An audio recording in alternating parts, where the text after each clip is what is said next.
దేవుడు మరొక దినం మన జీవితంలో ఆయుష్ను పొడిగించి సత్వలెంతగా ఉంచిన దేవుడికి వందనాలు చెల్లిస్తూ మరి నేటిన కూడికను మనం ప్రారంభించుకుందాం. ప్రార్థన చేసుకుందాము. దయచేసి అందరం కూడా ప్రార్థన చేసుకుందాం. కళ్ళు మూసుకుందాం. పరిశుద్ధుడా, మహోన్నతుడా, మహోన్నతుడా, జీవన తండ్రి, జీవనపతి ఈ బంగారు పాదంలోకనైనా మీ అపరంజ పాదాలకు స్తోత్రాలు. మహోన్నతుడైనా నీకు వందనాలు. మహాదేవుడా నీకు స్తోత్రాలు. సర్వోన్నతుడా నీకు వందనాలు. సర్వ సృష్టికర్త నీకు స్తోత్రాలు. నీతివంతుడా, న్యాయవంతుడా, సత్యవంతుడా, సర్వయుగాలలో సజ్జుడైన మా తండ్రి, మా దేవ, మా రక్షక, మీకే మహిమ ఘనత ప్రభావములు చెల్లిస్తున్నాం. ఆయన గడిచిన దినమంతా కాపాడి రెక్కల కింద భద్రపరిచారు. స్తోత్రాలు. మరొక దినం మా జీవితంలో ఆయన పొడిగించి ఉదయకాలం మొదలుకొని మా పనిలో, ప్రయాణంలో, సమస్త విషయంలో మీరు మాకు తోడుగా ఉన్నారు తండ్రి. మీకు వందనాలు ప్రభావ. ఎక్కడైనా ఏదైనా మా వల్ల పొరపాటు జరిగి ఉంటే క్షమించండి. దయతో కృప చూపండి తండ్రి. నీకు వందనాలు ప్రభావ. ఈ దినాన్ని బట్టి, సమయాన్ని బట్టి, స్థలాన్ని బట్టి వందనాలు, స్తోత్రాలు చెల్లిస్తున్నాం. అలా ఈ విధంగా మరొక ప్రభావ గడిగా నీలో గడపడానికి మాకు ఇచ్చిన మంచి అవకాశాన్ని బట్టి నీకు స్తోత్రాలు చెల్లిస్తున్నాం. అయ్యా తండ్రి ప్రభావ, మరి కుడికంతట్లో మీరే తోడుగా ఉండండి. మీ సహాయం మాకు దయచేయమని ప్రార్థిస్తున్నాం. కరెంట్ని, వాతావరణాన్ని మీ స్వాధీనపరచుకోండి. ఎక్కడ ఇలాంటి డిస్టర్బెన్స్ కలగకుండా మీ సహాయం దయచేయమని ప్రార్థిస్తున్నాం తండ్రి. దేవా మీకు వందనాలు తండ్రి. మీరు నాయన మరి 2000 సంవత్సరాల క్రితం ప్రభావం ఈసయ మీరు లోకానికి వచ్చారో మీకు వందనాలు. చివరిగా మా శిష్యులతో మరి నాయన మీరు భోజనం చేశారు తండ్రి. మీకు వందనాలు, స్తోత్రాలు. మరి ఆ యొక్క దినాన్ని జ్ఞాపకం చేసుకోవడానికి మాకు ఇచ్చిన అవకాశాన్ని బట్టి మీకు వందనాలు, స్తోత్రాలు చెల్లించుకుంటున్నాం తండ్రి. అయ్యా కూడి వచ్చిన ప్రతి ఒక్కరిని బట్టి మీకు వందనాలు. రానున్న వారిని మీ కృపలో జ్ఞాపకం చేసుకోండి. సమయాన్ని నడిపించమని, మీ కాపుదల దయచేయమని, దినం కూడికంతట్లో తోడుగా ఉండి అయ్యా మీరేమైనా పొందమని మమ్మల్ని చేతులు అప్పగించుకుంటూ ఇక్కడ మిమ్మల్ని ఆహ్వానిస్తూ చిన్న కొద్ది ప్రార్థన యేసుక్రీస్తు నామములో ప్రార్థించి వినయంతో అడిగి వేడుకుంటున్నాను పరమ తండ్రి. ఆమేన్, ఆమేన్.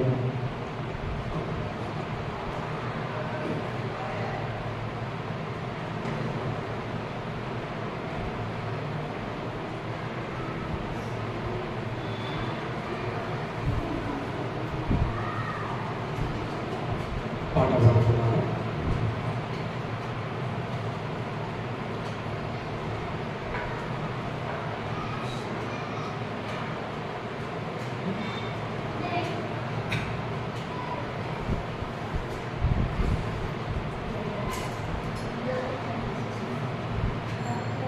ఆశ్చర్యమైన ప్రేమ, కలువరిలోని ప్రేమ, మరణము కంటే బలమైన ప్రేమ పాట పాడుతూ దేవుని మనం పరుచుకుందాము.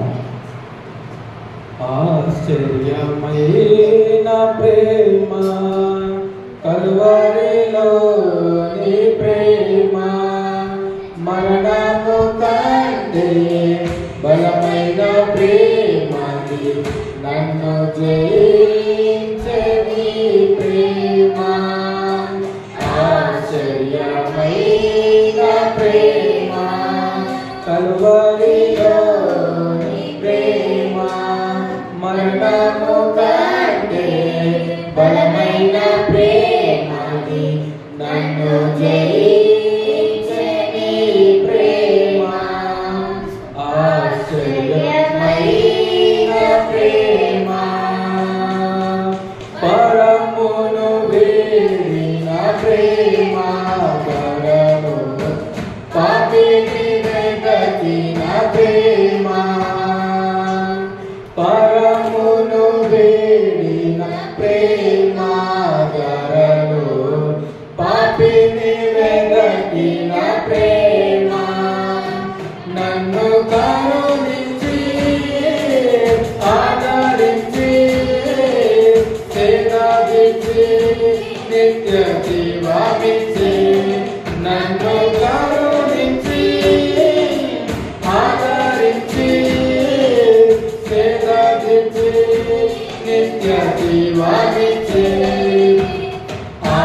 పాపిని మోసిన ప్రేమ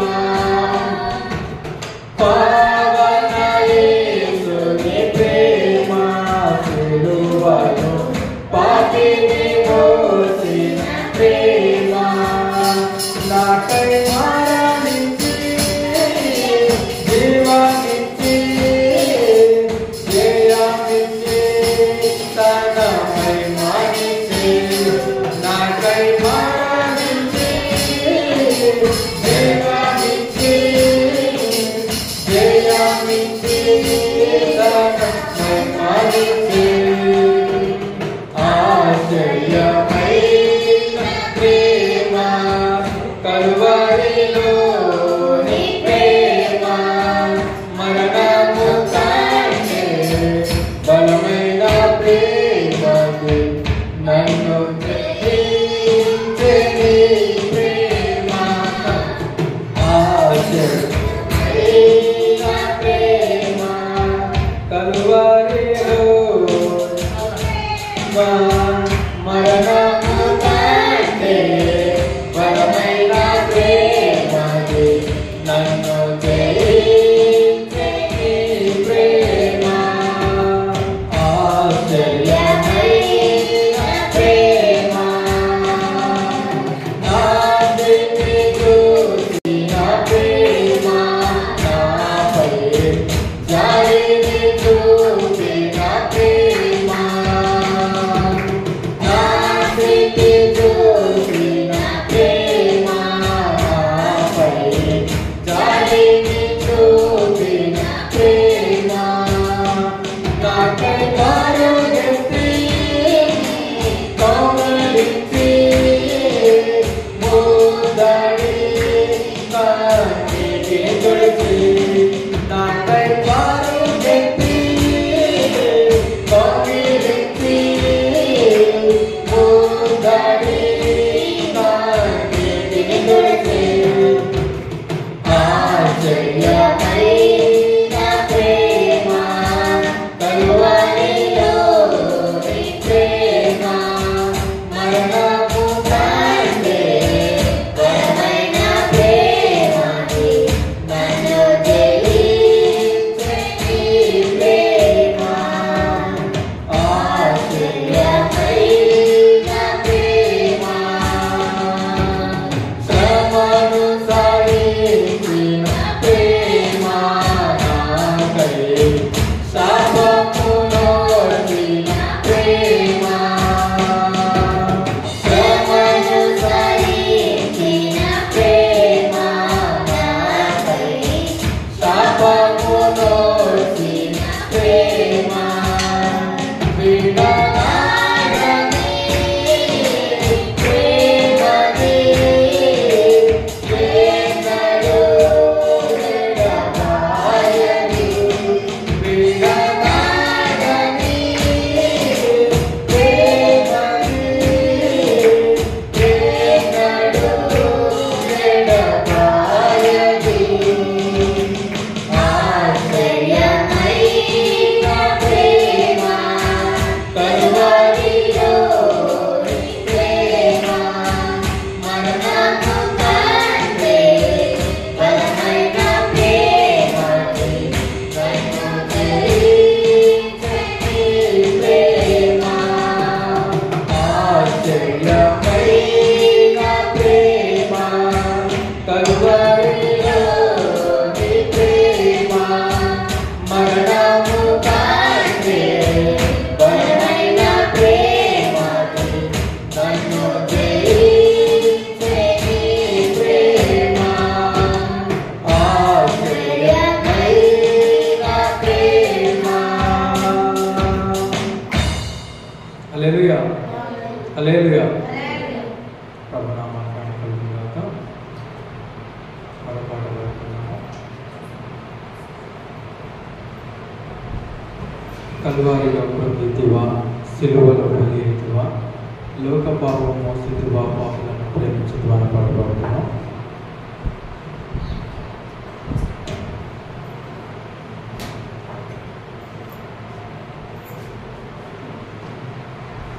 కల్వారిలో కృంగి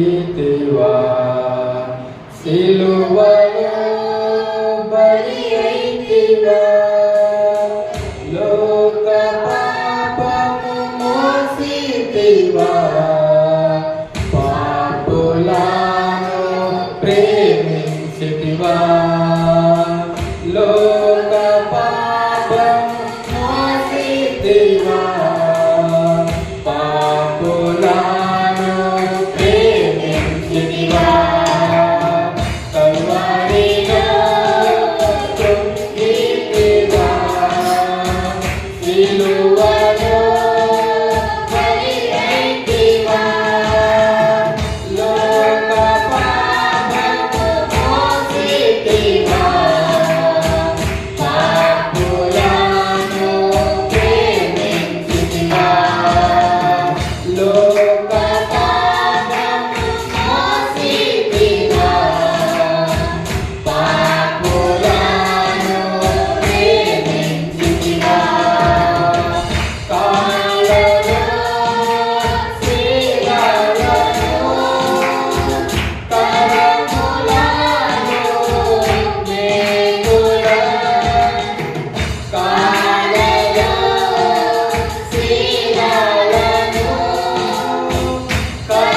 కరములను మేకులను శిరస్సు మీద ముళ్ళ కిరీటం శిరస్సు మీద ముళ్ళ కిరీటం ప్రక్కలో బల్లెపు కొడుతూ కల్వరిలో కృంగితివా సిలువలో బలి అయితివా లోక పాపము మోసితివా పాపులను ప్రేమించితివా లోక పాపము మోసితివా పాపులను ప్రేమించితివా గోల్గొతాలో ఘోరమైన గాయములతో కాయము గోల్గొతాలో ఘోరమైన గాయములతో కాయము దొంగల నడుమ ద్రోహిగా వలె దొంగల నడుమ ద్రోహిగా వలె ధారపోసిన రక్తధారలు కల్వరిలో కృంగితివా సిలువలో బలి అయితివా లోక పాపము మోసితివా పాపులను ప్రేమించితివా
హల్లెలూయా హల్లెలూయా.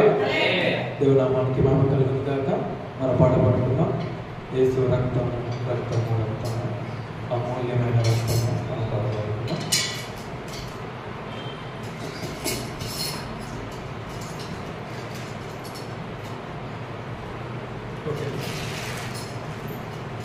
యేసు రక్తము రక్తము రక్తము యేసు రక్తము రక్తము రక్తము అమూల్యమైన రక్తము నిష్కళంకమైన రక్తము అమూల్యమైన రక్తము నిష్కళంకమైన రక్తము యేసు రక్తము రక్తము రక్తము యేసు రక్తము రక్తము రక్తము ప్రతి ఘోర పాపమును కడుగును మన యేసయ్య రక్తము ప్రతి ఘోర పాపమును కడుగును మన యేసయ్య రక్తము దుర్గములో మునిగెనే చెమట రక్తముగా మారెనే దుర్గములో మునిగెనే చెమట రక్తముగా మారెనే యేసు రక్తము రక్తము రక్తము యేసు రక్తము రక్తము రక్తము మనసాక్షిని శుద్ధి చేయును మన యేసయ్య రక్తము మనసాక్షిని శుద్ధి చేయును మన యేసయ్య రక్తము శిక్షను తొలగించెను సంహారమునే తప్పించెను శిక్షను తొలగించెను సంహారమునే తప్పించెను యేసు రక్తము రక్తము రక్తము యేసు రక్తము రక్తము రక్తము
దేవుడు నామానికి మహిమ కలుగుగాక. మనం చివరి పాడమనుకున్నాం. పంచగాయములు పొందిన యేసయ్య మా పాపములకు తొలగించును పాడమనుకున్నాం.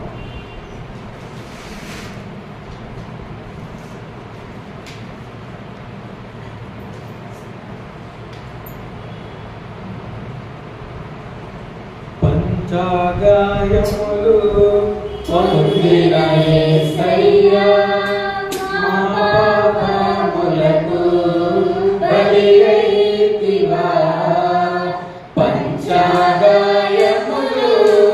పొందిన యేసయ్య మా పాపములకు బలి అయితివా. పంచగాయములు తండ్రి నీవేమి చేయుచున్నావు.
యేసయ్యా నా పాపములకు బలి అయితివా పంచగాయములు.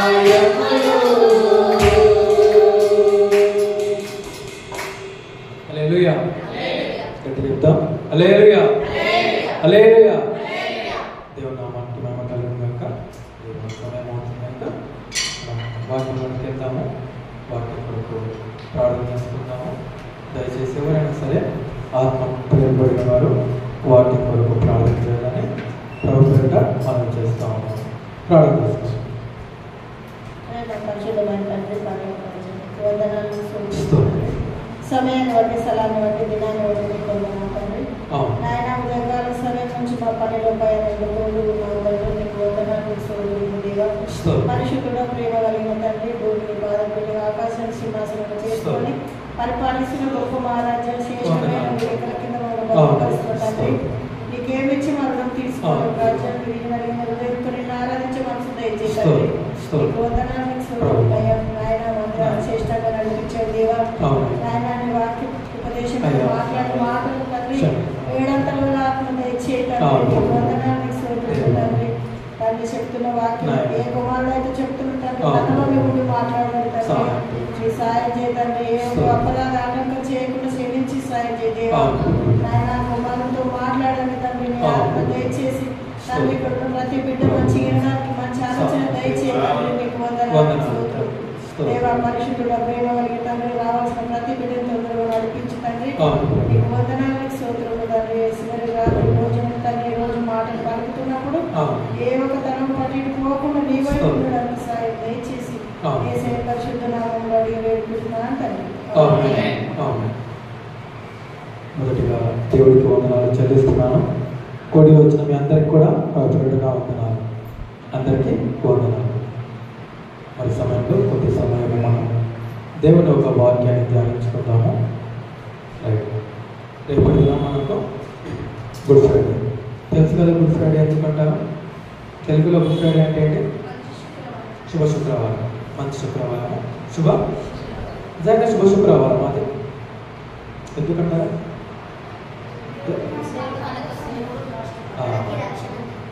దేవుడు అంటే నేను అడిగేదంటే నిజంగా అది మనకు శుభ శుక్రవారమా? రెండు విధాలుగా ఆలోచించాలి. యేసుక్రీస్తు అవ్వాలి శిలువ మీద ఏమైపోతున్నాయన ప్రాణం పెట్టడం చాలా బాధాకరమైన విషయం. చాలా బాధాకరమైన విషయం. నిజంగా ఎందుకు శుభ శుక్రవారం అంటే మనకేం కలగబోతుంది? మనకు రక్షణ కలగబోతుంది. మనకేం కలగబోతుంది అంటే మనకు పాపముల నుండి విడుదల కలగబోతుంది. మనకేం కలగబోతుందంటే దేవుడితో సహవాసము కలగబోతుంది. అవునా కదా? మనకేం కలగబోతుంది? రక్షణ కలగబోతుంది. మనకేం కలగబోతుంది? పాపముల నుండి విడుదల కలగబోతుంది. మనకేం కలగబోతుంది?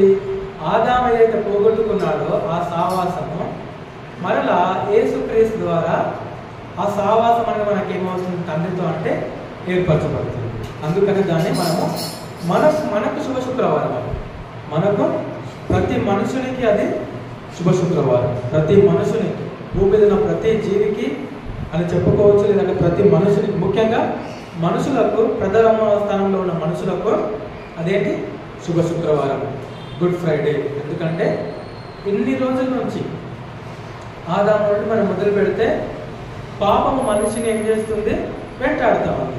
ఈ పాపానికి ప్రాయశ్చిత్తం కలగట్లేదు. మనం పోయిన వారం చూసుకున్నాం కదా, బ్రదర్ మోసెస్ గారు చెప్పారు, బలులు అర్పించడం ద్వారా పాపానికి ప్రాయశ్చిత్తం కలగట్లేదు అనమాట. బలులు అర్పించడం వల్ల అక్కడ తెచ్చిన ఇజ్రాయెల్ ప్రజలు తెచ్చిన ఒక బలిని ఎవరు అర్పిస్తూ ఉన్నారు? యాజకులు అర్పిస్తూ ఉన్నారు. కానీ దానివల్ల సంపూర్ణ ప్రాయశ్చిత్తము కలగట్లేదు. సంపూర్ణ ప్రాయశ్చిత్తము కలగాలంటే మనుషులు చేసిన పాపాన్ని మనుషుల ద్వారానే తీసివేయాలి. మనం ఒక సామెత, ముళ్ళును ముళ్ళుతోనే తీయాలని ఒక సామెత ఉంటుంది కదా.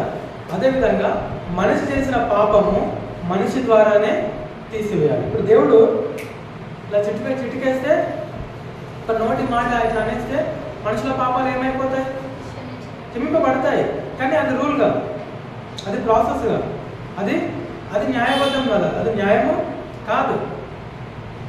పాపం చేశారు, నేను చిట్టి కొట్టాను వాళ్ళు క్షమించాలంటే దానికి తగిన పాపానికి తగిన ఏమంటారు, పాపానికి తగిన ప్రాయశ్చిత్తము చెల్లించాలి. అప్పుడే అది న్యాయబద్ధంగా అవుతుంది. ఇప్పుడు మన గవర్నమెంట్ సీఎం గారు ఉన్నారు కదా, ఎవరు, రేవంత్ రెడ్డి గారు, సిగ్నల్ క్రాస్ చేస్తే 1000 రూపీస్ ఫైన్. అది వాళ్ళ ఇంటి వారు క్రాస్ చేసినా సరే ఫైన్, ఎవరు వేరే వాళ్ళు ఎవరు క్రాస్ చేసినా కూడా ఫైన్. లేదు మా ఇంటి వారు క్రాస్ చేసే ఫైన్ అంటే అది న్యాయబద్ధం అవుతుందా? అది న్యాయబద్ధము కాదు.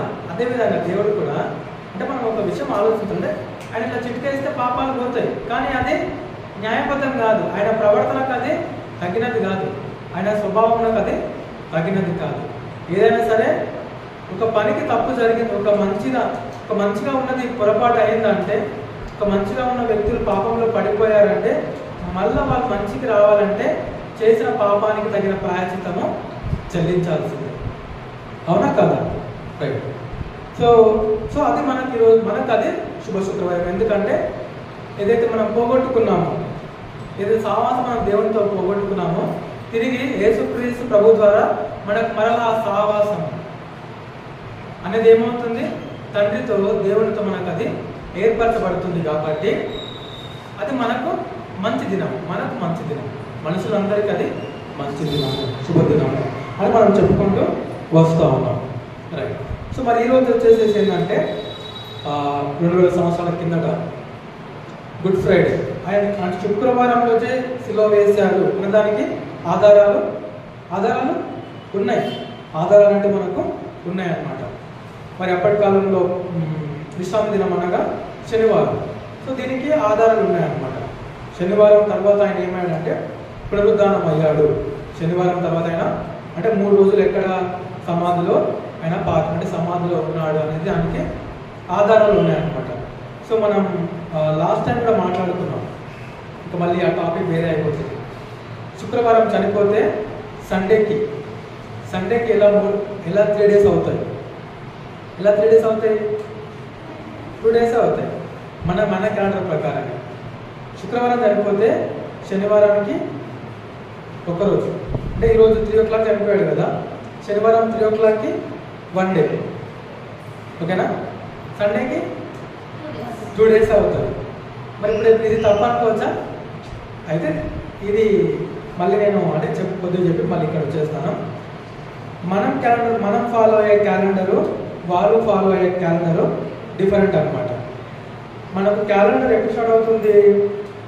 12 తర్వాత అవుతుంది. 12 తర్వాత మనకు న్యూ డే స్టార్ట్ అవుతుంది.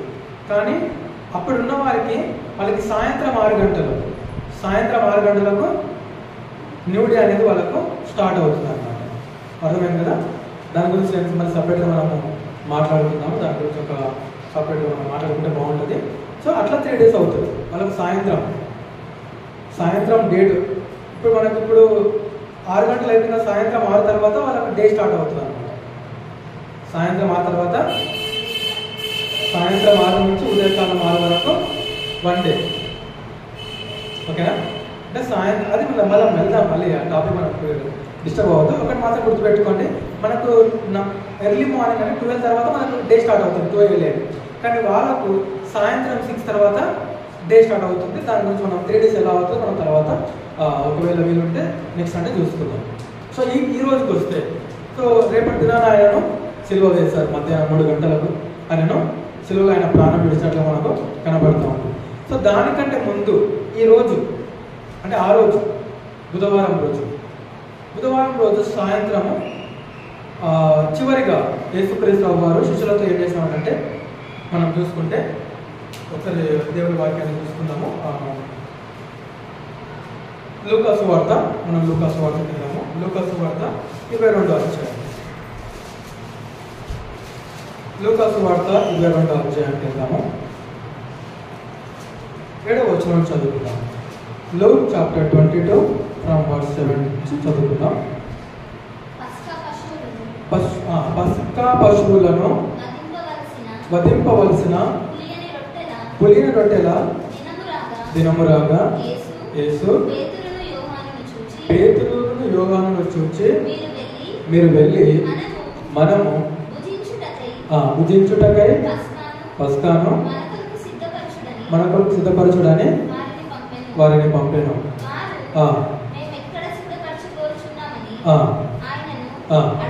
అడగగా ఆయన ఇదిగో మీరు పట్టణములో ప్రవేశించినప్పుడు నీళ్ళకుండా మోసపడిపోవచ్చున మీకు ఎదురుగా వచ్చును. వెంట వెళ్ళి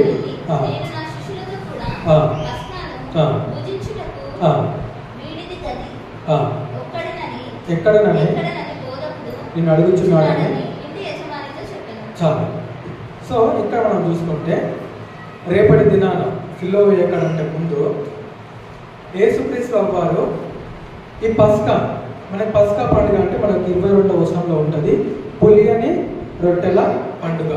ఈ పులియని రొట్టెల పండుగ ఎప్పుడంటే దేవుడు ఐగుప్తులో నుండి ఇశ్రాయేలు ప్రజలను బయటకు తీసుకొచ్చిన తర్వాత దానికి జ్ఞాపకార్థంగా ఈ యొక్క పులియని రొట్టెల పండుగను చేయాలని దేవుడు ఆజ్ఞాపించాడు. సో ఈ యొక్క ఇశ్రాయేలు ప్రజలు ఆనాటి నుంచి కూడా దేవుడు వీరిని ఐగుప్తు నుంచి బయటకు తీసుకొచ్చాడు, దానికి జ్ఞాపకార్థంగా ఈ యొక్క పులియని రొట్టెల పండుగ వీళ్ళు ఏం చేసేవారంటే ప్రతి సంవత్సరము చేసుకుంటూ వచ్చేవారు అనమాట.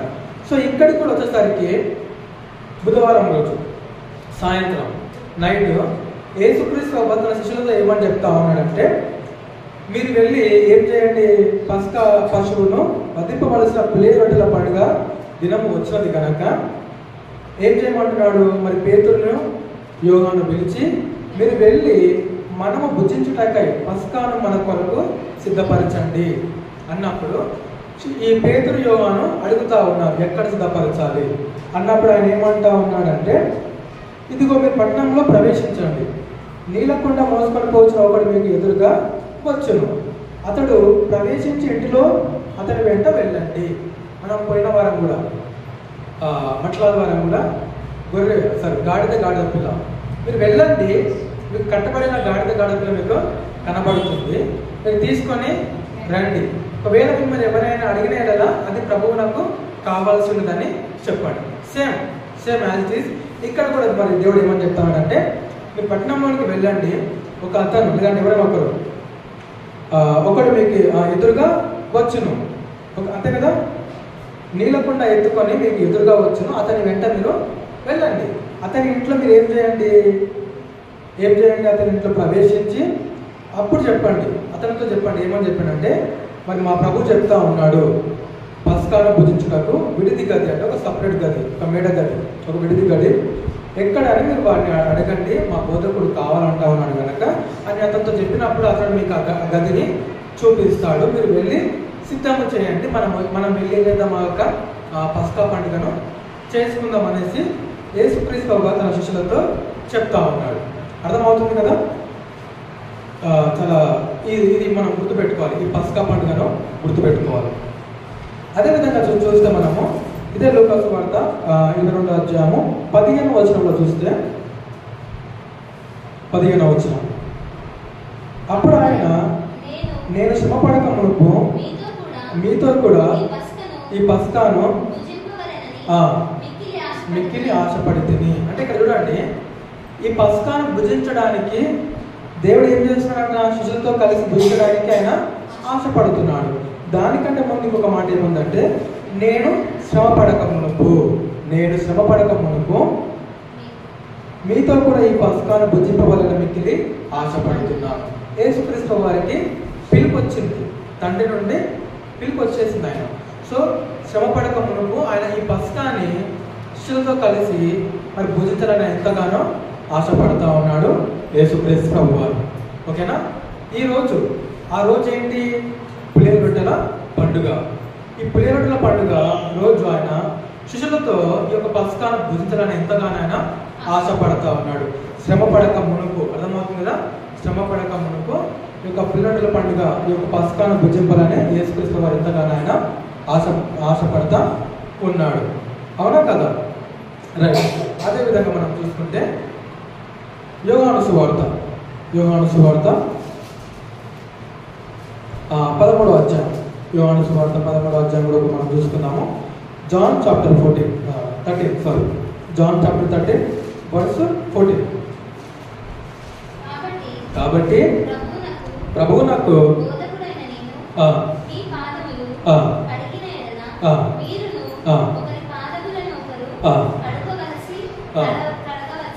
కలగవలసినది.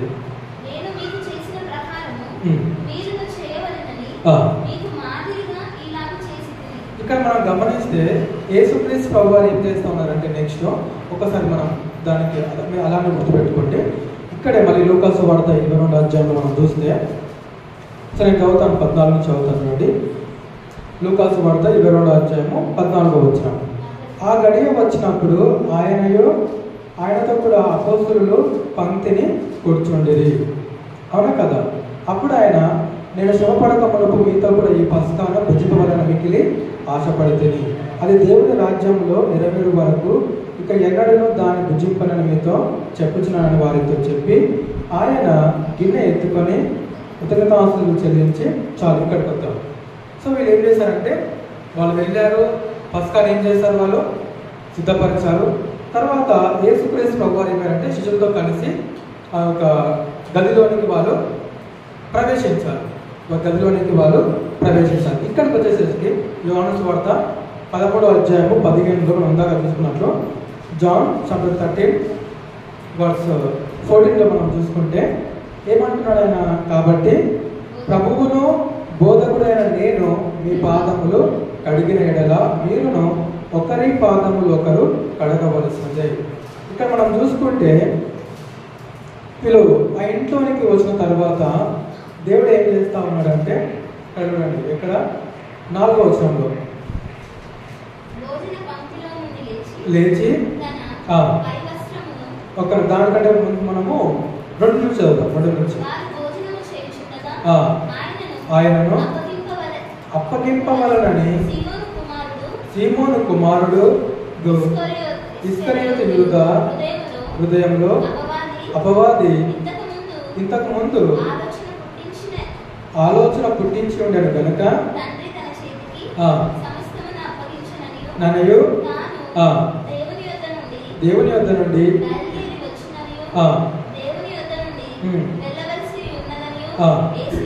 యేసు ఎరిగి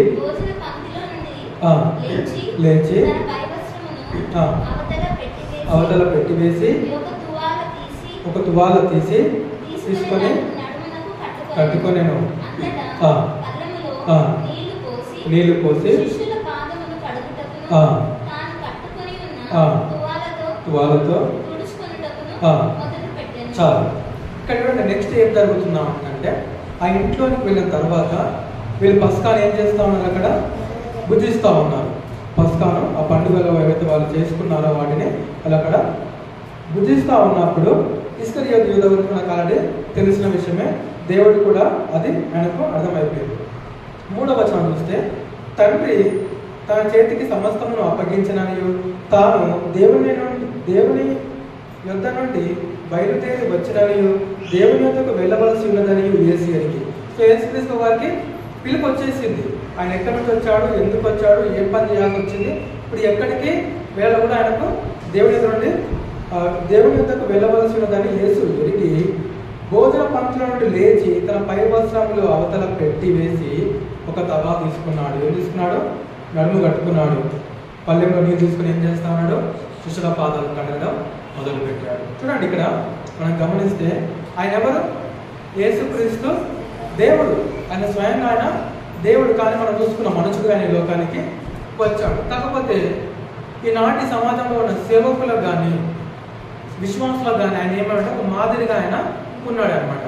సో ఆయన ఏం చేసినట్టు చూడండి, అక్కడ ఉన్న శిష్యులకు ఆ భోజన పంక్తుల నుండి లేచి తువాల తీసుకొని నడుముకు కట్టుకొని పల్లెంలో నీళ్ళు తీసుకొని శిష్యుల పాదాలు ఒక్కొక్కరి పాదాలు కడుక్కుంటూ అందులో వాళ్ళ పాదాలు పెట్టి వాళ్ళ పాదాలు చక్కగా కడిగిన తర్వాత నడుము కట్టుకున్న ఒక తువాలతో ఏం చేస్తా పాదాలు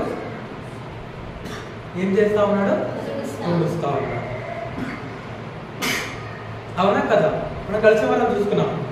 ఒక స్త్రీ యేసుక్రీస్తు వాళ్ళ సీమోను వెంట భోజనానికి ఉన్నప్పుడు ఆమె వచ్చి దేంతో ఆయన పాదాలు, అత్తరుతో ఆయన పాదాలు ఏం చేసింది, ఉండుస్తుంది. అత్తరు ఆయన పాదాలుగా పోసి కన్నీళ్లతో ఆయన పాదాలు మనకు తల వెంట్రుకలతో ఆయన పాదాలు మనకు కనబడుతుంది. ఆయన భూస్థాపన నిమిత్తము ఆ స్త్రీ అక్కడ ఆమె చేస్తాం. ఇక్కడికి వస్తే యేసుక్రీస్తు వారు తాను వెళ్ళవలసి ఉన్నది ఎక్కడికి, ఆయన ఎక్కడి నుండి వచ్చాడో, ఏ మహిమను విడిచిపెట్టి ఆయన వచ్చాడు, తిరిగి ఆ మహిమను ఆయన పొందుకోకపోతున్నాడు కాబట్టి, సో ఆయన వెళ్ళవలసి ఉన్నది కాబట్టి ఆయన వెళ్తూ, సో ఆయన ఏ పని చేస్తాడు, ఇక్కడ శిష్యుల పాదాలు కడుగుతా ఉన్నాడు. శిష్యుల పాదాలు ఆయన ఏం చేస్తా ఉన్నాడు, కడుగుతా ఉన్నాడు. కడిగి ఆ యొక్క పాదాలను ఆయన ఏం చేస్తా ఉన్నాడు, తోడుస్తా ఉన్నాడు. అసలు మనం యోగ్యులమా? శిష్యులు యోగ్యులు అక్కడ కాదు. కాకపోతే ఆయన యొక్క మాదిరి అనేది ఏం చేస్తా ఉన్నాడు, వారికి నేర్పిస్తా ఉన్నాడు. ఇక్కడ ఏమంటే, కాబట్టి ప్రభువును బోధకుడైన నేను మీ పాదములు కడిగిన ఎడల మీరును ఒకరి పాదములు ఒకరు కడగవలసినదే. ప్రభువు అంటే మనకు లార్డ్, దేవుడే మనిషి పాదాలు కడిగినప్పుడు అక్కడ వేసి ఏమంటాడంటే, ప్రభువే మీ పాదాలు, బోధకుడు ప్రభువును బోధకుడైన నేను మీ పాదాలు కడిగినప్పుడు మీరేం చేసుకోవాలి, ఒకరికొకరు మీ పాదాలు ఏం చేసుకోవాలి. ఎందుకు చెప్తాడు ఈ మాట అసలు యేసుక్రీస్తు గారు? ఎందుకు వారి పాదాలు కడుగుతున్నాడు అక్కడ? యాక్చువల్లీ ఎందుకు వారి పాదాలు కడుగుతున్నాడు, ఎందుకు వారిని ఒకరికొకరి పాదాలు కడుక్కోమంటున్నాడు చెప్పాలి. చూడండి, ఇంకొక రోజు అయితే ఆయన వారి మధ్యలో ఉండదు. వాళ్ళు ఏమైపోతారు అప్పుడు? చెల్లా చెదురు. వారు ఎలా ఉండాలో దేవుడు వారికి నేర్పిస్తా ఉన్నాడు. వారు ఎలా ఉండాలో దేవుడు వారికి నేర్పిస్తా ఉన్నాడు. బోధకుడైనా లేదంటే ప్రభు అయినా ఎలా ఉండాలి, ఎంత తగ్గించుకోవాలనేది శిష్యులకు ఆయన నేర్పిస్తా ఉన్నాడు. నేను ఏ విధంగా మీ పాదాలు కడుగుతా ఉన్నానో మీరు ఏం చేసుకోండి, ఒకరికొకరి పాదాలు మీరు కడుక్కోవాలి. ఎందుకంటే రేపు పొద్దున సర్వలోకానికి వెళ్ళి సర్వ సృష్టికి సువార్త ప్రకటించాల్సింది వీరే అని అది ఎరిగి వారికి దేవుడు వారిని ఏ విధంగా మీరు జీవించాలి, హెచ్చించుకోకుండా ఒకరికి ఒకరు మీరు తగ్గించుకొని ఏ విధంగా జీవించాలని అక్కడ క్రీస్తు వారికి నేర్పిస్తా ఉన్నాడు. ఇక్కడ 16 వచనం, దాసుడు తన యజమానుడి కంటే గొప్పవాడు కాడు, పంపబడిన వాడు తాను పంపబడిన వాడి కంటే గొప్పవాడు కాడని మీతో నిశ్చయంగా చెప్పుచున్నాను. ఈ సంగతులు మీరు ఎరుగుదురు గనుక వీటిని చేసిన ఎడల మీరు ధన్యులగుదురు. మిమ్మల్ని అందరిని గురించి నేను చెప్పలేదు, నేను ఏర్పరచుకున్న వారిని ఎరుగుదురు కానీ నాతో కూడా భోజనం చేయవాడు నాకు విరోధముగా తన మడమ ఎత్తును అని లేఖనం నెరవేర్చక ఇలాగో జరుగును. సో ఇక్కడికి వచ్చేసే మొదటిది పస్కా పండుగను ఆయన ఆశ కలిగి ఉన్నాడు శిష్యులతో చేయడానికి. ఆ పస్కాను చేస్తూనే ఆ భోజన పంక్తులను లేచి ఆయన ఏం చేస్తామంటే శిష్యుల పాలన ఆయన చేస్తాడు, కడుగుతూ ఉన్నాడు. శిష్యులకు ఆయన రేపొద్దున మీరు ఎలా ఉండాలి, ఎలాంటి మాదిరి కలిగి ఉండాలి, ఎలా మీరు తగ్గించుకోవాలో శిష్యులకు కూడా నేర్పిస్తూ ఉన్నాడు యేసుక్రీస్తు ప్రభువారు. పిలువబడిన వారు అనేకులు, కానీ ఏర్పరచబడిన వారు మాత్రము కొందరే. అవునా కదా? యేసుక్రీస్తు వారు చాలా మంది శిష్యులు ఉన్నారు. మనం ఒక చోట చూసుకుంటే 70 మంది శిష్యులు ఉంటారు. కానీ ఇక్కడికి వచ్చాక ఎంతమంది ఉన్నారు? 12 మంది. ఆ 12 మందిలో కూడా మరొకరు ఏమైపోయినారు? దేవుని ఏం చేశారు? సిలువకు అప్పగింపబోతా ఉన్నారు. అది కూడా మనం చూసుకుందాము. ఇక్కడ యోహాను సువార్త, ఇదే యోహాను సువార్త 12వ అధ్యాయం 13వ వచనం మనం చూసుకుంటే, దానికంటే ముందు మత్తయి సువార్తకి వెళ్దాం ఒకసారి. చూడండి అక్కడ ఏం జరుగుతుందో ఒకసారి మనం గమనించాలి. మత్తయి సువార్త 26వ అధ్యాయము 21వ వచనం. మత్తయి చాప్టర్ 26:21 వారు భోజనము చేయుచుండగా ఆయన మీలో ఒకడు నన్ను అప్పగించునని మీతో నిశ్చయంగా చెప్పుచున్నాను నేను. ప్రతివాడును ప్రభువా నేనా అడగగా ఆయన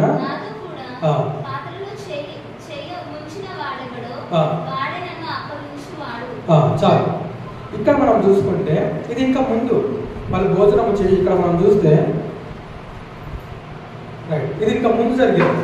ఇది ఇంకా ముందు, దానికంటే ముందు యేసుక్రీస్తు పాదాలు కడగకంటే ముందు చూడండి, వారు భోజనం చేయుచుండగా ఆయన ఏమంటా ఉన్నాడు, మీలో ఒకడు నన్ను అప్పగించును, మీతో నిశ్చయంగా చెప్పుచున్నాను అన్నప్పుడు 12 మందిలో ఆల్మోస్ట్ అందరు కూడా ఏమయ్యారు, ఆందోళన పడ్డారు. అందుకు వారు బహు దుఃఖపడి ప్రతివాడు ప్రభువా నేనా అని ఆయన అడగగా ఆయన ఏమంటున్నాడు, నాతో కూడా పాత్రలో చేయి ముంచిన వాడెవడో వాడి నన్ను అప్పగించువాడు.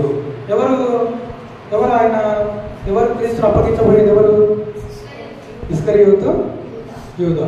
మనం ఇంత క్లియర్గా చూస్తే సరే యోహాను సువార్త 13వ అధ్యాయంలో చూస్తే అక్కడ కూడా మనకు రాయబడి ఉండదు. 26 మనం చూస్తే యోహాను సువార్త 13వ అధ్యాయము 26, 27 చూసుకుందాము.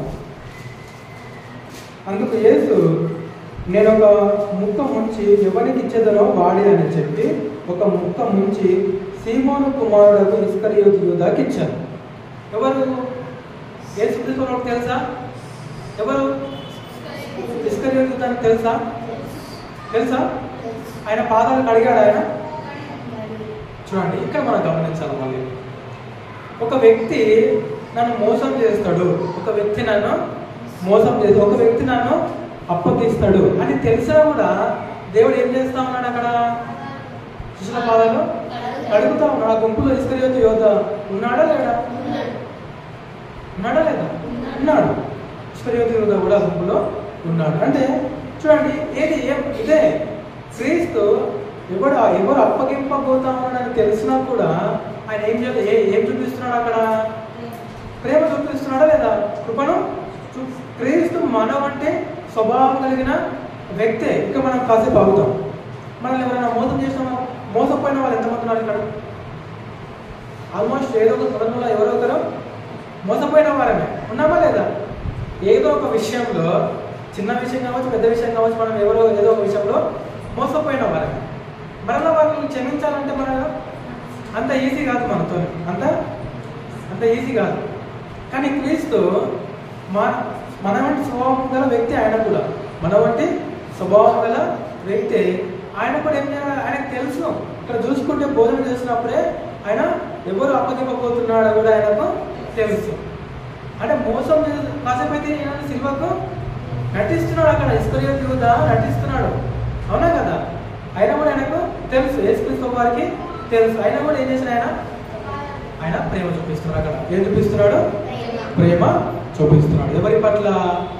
విరోధి పట్ల కూడా, అంటే తనను అప్పగించే వారి పట్ల కూడా క్రీస్తు ఏం చూపిస్తున్నాడు? ప్రేమ చూపిస్తున్నాడు. ఇదే శిష్యులకు దేవుడు ఇదే నేర్పిస్తున్నాడు. ఆడ యేసుక్రీస్తు వారి శిష్యులకు నేర్పించేది అదే. మీకు అర్థమవుతుందా? చూడండి, చివరి మాటలా కదా. ఈ రోజు నుంచి మొదలు పెడితే ఇంకా ఆయన మళ్ళీ రేపు మధ్యాహ్నం వరకు ఆయన ఏం మాట్లాడాడు. ఆల్మోస్ట్ ఉదయం వరకు ఆయన మళ్ళీ మధ్యలో ఏం మాట్లాడు. దీని తర్వాత మళ్ళీ ఆయన పెద్దగా ఏమి మాట్లాడాడు. అంటే శిష్యులకు ఇచ్చేది ఇదే. ఇక చివరిగా ఆయన శిష్యులతో మాట్లాడేది ఇదే.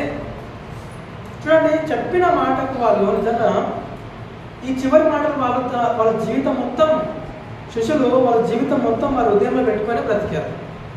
మనం చూసుకుంటే ఆ 12 మందిలో తప్పిపోయిన ఇస్కరియోతు యోధాను పక్కన పెడితే మిగతా 11 మంది ఈ మాటలను పెట్టుకొని, చెప్పిన ఈ కొద్ది మాటలను పెట్టుకొని, ముఖ్యంగా ఈ మాటలను పెట్టుకొని వారి జీవిత కాలము సంపూర్తి చేశారు, అవునా కాదా? ఏం చేశారు? వాళ్ళు సంపూర్తి చేశారు. చివరి మాటలు, కొద్ది మాటలు, ఈ మాటలు ఇప్పుడు మనం చూస్తే ఆయన 40 డేస్లో 6వ నెలకి ముందు కూడా ఆ 40 డేస్లో కూడా మీ సర్వలోకాన్ని సృష్టికి సువార్తను ప్రకటించండి. ఈ కొద్ది మాటలు వాళ్ళ ఉదయం తమ జీవిత కాలం అంతా కూడా వాళ్ళు ఏం చేస్తారు?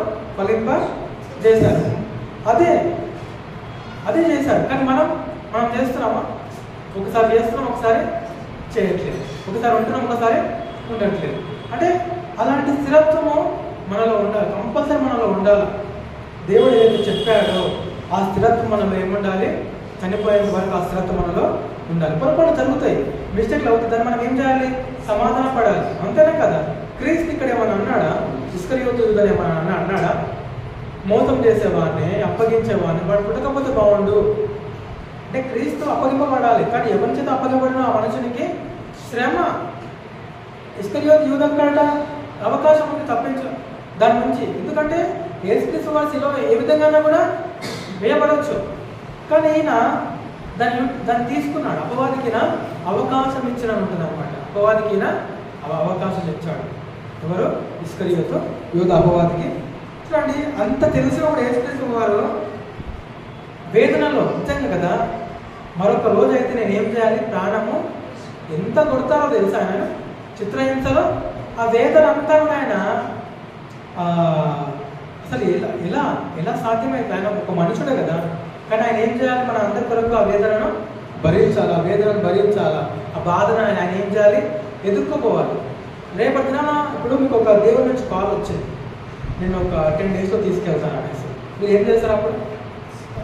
10 daysలో మిమ్మల్ని తీసుకెళ్తాను పలానా టైంకి. ఈరోజు ఎంత తారీఖు? ఎంత? 17 తారీఖు.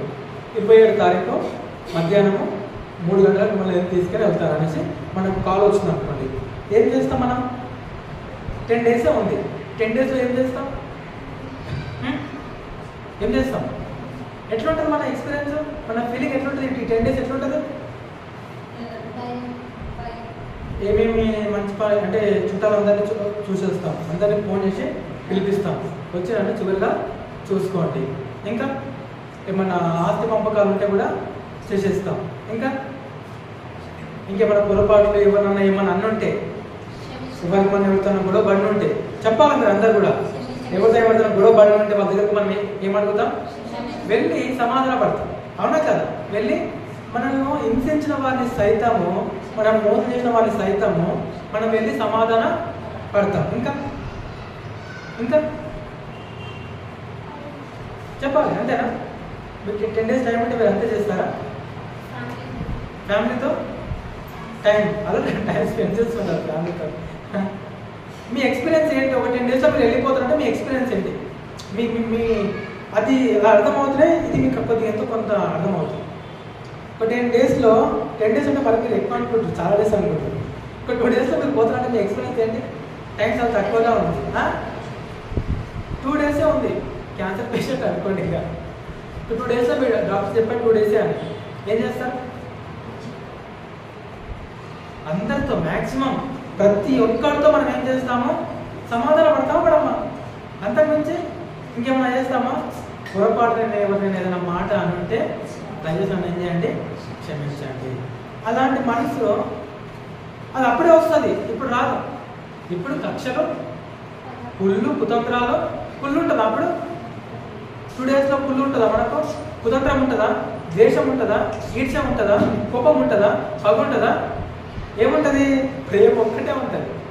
ఆ టైంలో ఏముంటుంది? ఇంకా మరి అప్పుడు ఉన్నాడు జీవితకాలం అంతా ఉండాలా? మీకు అర్థమవుతుంది కదా? అప్పుడున్న ఆ 2 days అనేది మనం మైండ్ ఎట్లా పెట్టుకుంటామో, సత్యం ఇదే పెట్టుకోవాలి. ఇప్పుడు మనం ఇది పెట్టుకునే బ్రతుకోవాలి. మన టైం 2 days ఉంది అంటే మనం ఎట్లా జీవిస్తామో ఇప్పుడు కూడా అదే మైండ్ సెట్తో నా టైం 2 days ఉంది, 10 రోజులే ఉంది, ఈ 10 రోజులు ఎట్లా జీవిస్తానో, ఆ 10 రోజులు ఎట్లా జీవిస్తానో ఈ మిగతా జీవితం అంతా కూడా అట్లనే జీవించాలి.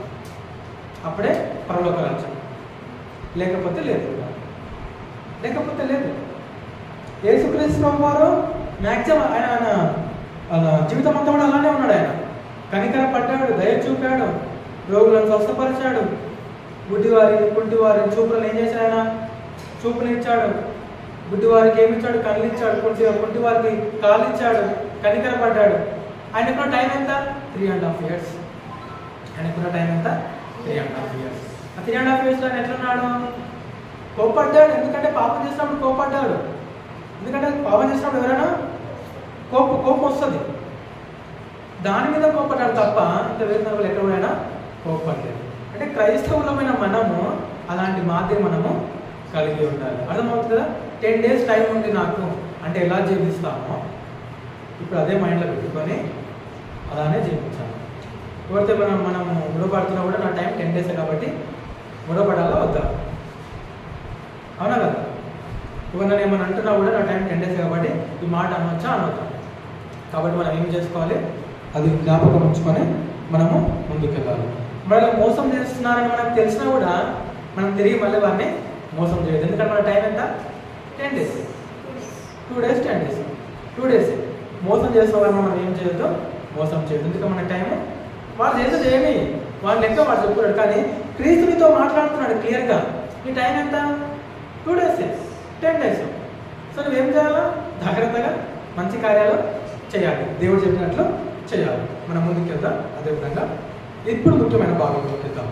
లూకాసు వార్త 22వ అధ్యాయం. లూకాసు వార్త 22వ అధ్యాయము 19వ వచనం. ఆయన యొక్క రొట్టె పట్టుకొని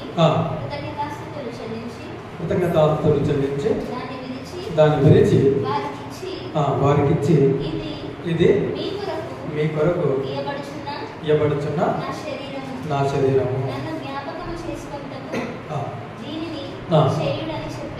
ఇక్కడ చూడండి, మళ్ళీ ఒకటి జరుగుతుంది. ఇక్కడ ఇంతవరకు ఏమేమి చూసుకున్నాము? పస్కా భుజించడము, తర్వాత ఇస్కరియోతు యూదా గురించి, తర్వాత శిష్యుల పాదాలు కడగడం. 4వ దానికి వచ్చేసరికి లూకాసు వార్త 22వ అధ్యాయం 19లో మనం చూసుకుంటే, పిమ్మట ఆయన ఒక రొట్టె పట్టుకొని కృతజ్ఞతాస్తుతులు చెల్లించి దాన్ని విరిచి వారికి ఇది మీ కొరకు ఇవ్వబడిన నా శరీరము, నన్ను జ్ఞాపకము చేసుకున్నట్టు దీనిని చేయడానికి మీతో చెప్పాను. ఇప్పుడు చెప్తున్నాను, ఇప్పుడు మనం అడుగుతున్నాము, మనం ప్రతి ఆదివారం ఏం చేస్తాము? క్రీస్తు శరీరము రక్తము మనం తీసుకుంటాం. క్రీస్తు యొక్క శరీరం రక్తం మనం తీసుకుంటాం. దానికి మూలం ఇదే. దానికి మూలము ఇదే కదా. దేనికంటే ముందు ఎక్కడైనా ఉందా? లేదు. గమనించాలి. మనం సండే రోజు తీసుకుంటున్నాం. ఏం తీసుకుంటున్నాం? రొట్టెను ద్రాక్ష రసం. రొట్టె దేనికి సాదృశ్యము? నెక్స్ట్ ఇంకోటి ఏది? ద్రాక్ష దేవుడు రక్తం. ఇప్పుడు నాకు ఒక సింపుల్ ప్రశ్న. శరీరం తింటున్నాం కదా మనము. బయట సరే వచ్చి మనం అడిగారు అనుకోండి, మీరు సండే పుచ్చుకుంటారు కదా, అదేంటంటే మీరు ఏం చెప్తారు? ఇందాక నాకు ఇట్లా చెప్తారు. అంటే మీరు శరీరం తింటారా?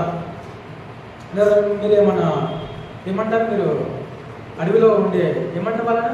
శరీరం తినే వాళ్ళని ఏమంటారు? అడవి మనుషులు. ఇంకా శరీరాన్ని భక్షించే వాళ్ళని ఏమంటారు?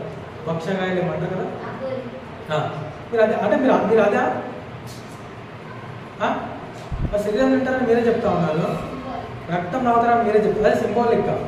What does it mean? Symbolic అని మీరు శరీరాన్ని అంటే శరీరాన్ని తినలేక సింబాలిక్గా రొట్టె తింటున్నారు, అంతేనా? రక్తాన్ని తాగలేక సింబాలిక్గా రక్తాన్ని ద్రాక్షరసాన్ని తాగుతున్నారా ఏంటి? What is it mean? మీ సమాధానం ఏంటి? యాక్చువల్గా నేను గురించి మాట్లాడదాం అనుకున్నాను, బట్ సందర్భం కూడా వచ్చింది. ఏంటి చెప్పాలి? ఏం సమాధానం ఇస్తాను? నేను అదే అడుగుతున్నాను మళ్ళీ. అంటే శరీరానికి సాదృష్టంగా మీరు రొట్టెను ఏం చేస్తున్నారు? తింటా ఉన్నారు. మీరు మనుషులా లేదంటే అడవిలో ఉండే మనుషులా అని అడిగితే మీరు ఇచ్చే సమాధానం ఏంటి? మీరు వారికి ఎలా ఎక్స్ప్లెయిన్ చేస్తారు? మరి క్రీస్తు రొట్టెకు సాదృశ్యం, శరీరం కారణం రొట్టె తింటున్నాం, ఓకే. అంటే మీరు ఇండైరెక్ట్గా ఏం తింటున్నారు?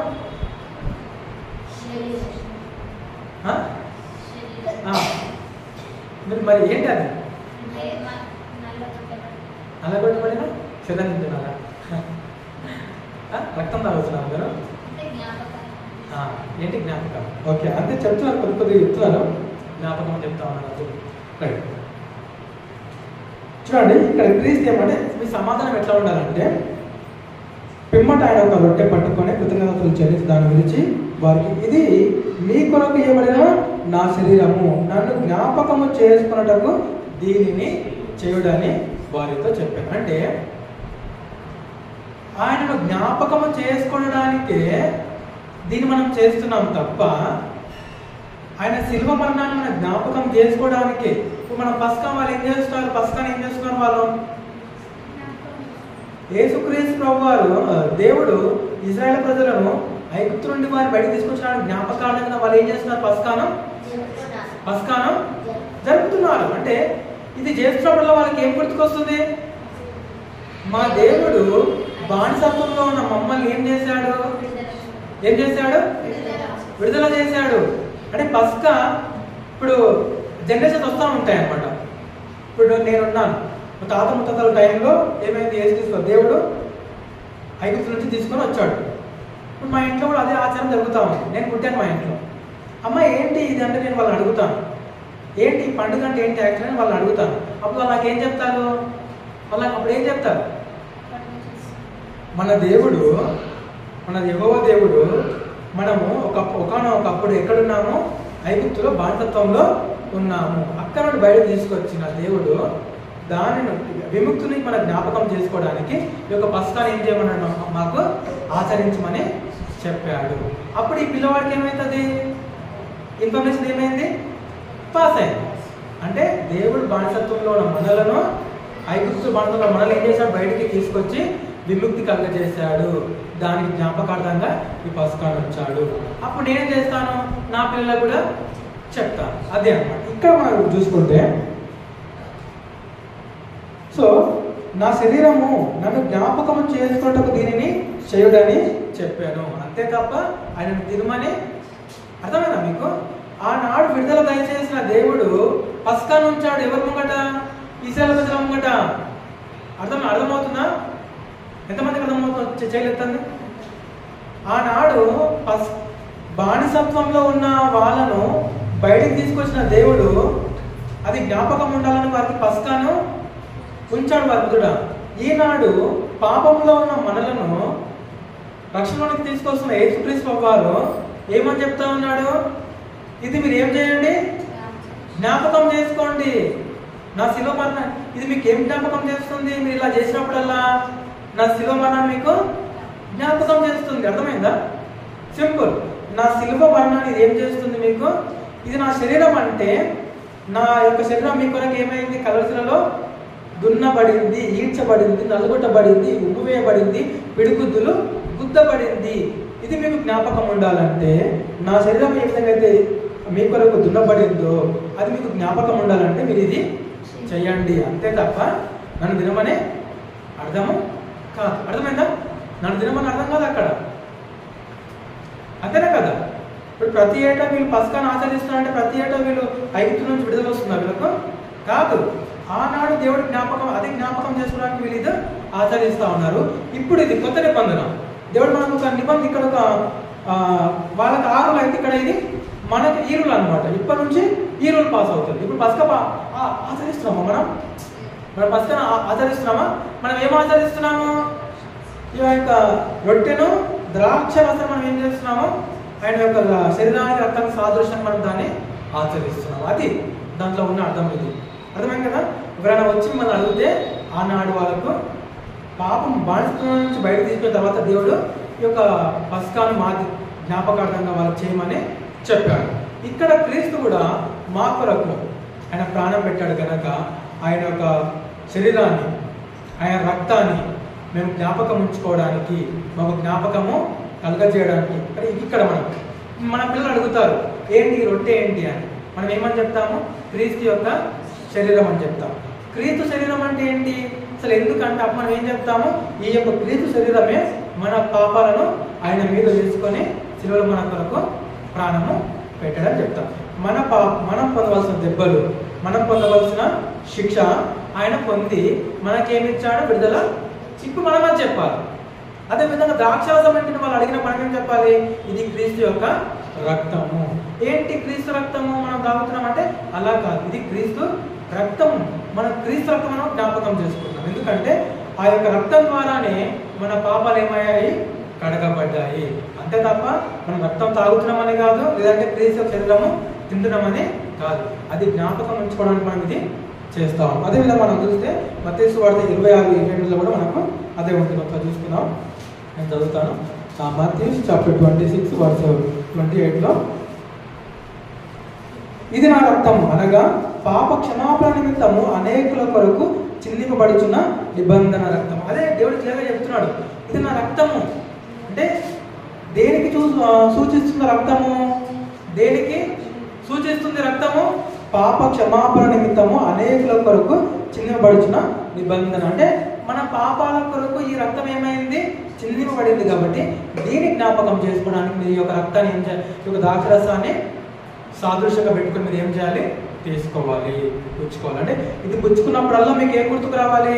క్రీస్తు రక్తము మన పాపాల కొరకు ఏమైంది? ఆయన రక్తాన్ని కార్చాడు. క్రీస్తు ఈ రొట్టె క్రీస్తు యొక్క శరీరము అనగా క్రీస్తు మన పాపాలను ఆయన భుజాల మీద, ఆయన మీద వేసుకున్నాడు. ఆయన మనకు మారుగా ఆయన హింసింపబడ్డాడు. మనం పొందవలసిన దెబ్బలు, మనం పొందవలసిన గాయములు, పిడిగుద్దులు అవన్నీ కూడా ఆయన పొందాడు. అది జ్ఞాపకానికి ఇది మనం ఆచరిస్తున్నాం తప్ప మన రక్తాన్ని క్రీస్తు రక్తాన్ని మనం త్రాగట్లేదు, క్రీస్తు శరీరాన్ని మనము భుజించడం లేదు. ఇది మనం పాటిస్తున్నాం. ఎందుకంటే దీన్ని జ్ఞాపకం ఉంచుకోవడం. ఎందుకు దీన్ని జ్ఞాపకం ఉంచుకోవడం అంటే క్రీస్తు మన కొరకు ప్రాణం పెట్టాడు. అంతేకాకుండా మన పిల్లలకు మనము దీన్ని తెలియజేయాలి. రేపు రాబోయే తరాలకు మనం ఇది చేస్తూ వస్తున్నప్పుడు వాళ్ళు కూడా అడుగుతారు కాబట్టి ఈ ఇన్ఫర్మేషన్ వాళ్ళకి మనము చెప్పాలి. అప్పుడు కూడా వాళ్ళకు అవునా క్రీస్తు మన పాపాల కొరకు ప్రాణం పెట్టాడా, ఆయన రక్తాన్ని చిందించాడా, ఆయన రక్తానికి ఈ యొక్క ద్రాక్షరసము సాదృశ్యమా, ఆయన శరీరానికి ఈ రొట్టెను మనము పుచ్చుకుంటున్నామా అని వాళ్ళకు కూడా అర్థమవుతుంది అనమాట. అర్థమైంది కదా? అది అందులో ఉన్న అర్థం అనమాట. అర్థమైంది కదా? రైట్. చివరిగా మనం వెళ్తాం.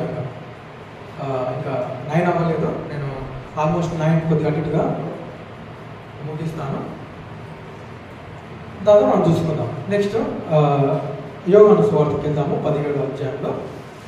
దాని తర్వాత నెక్స్ట్ ఏం జరుగుతుందంటే యోహాను సువార్త 17వ అధ్యాయంలో మనం చూసుకుంటే జాన్ చాప్టర్ 17 నెక్స్ట్ ఏం చేస్తున్నాడు తీసుకోవాలి. జాన్ చాప్టర్ 17లో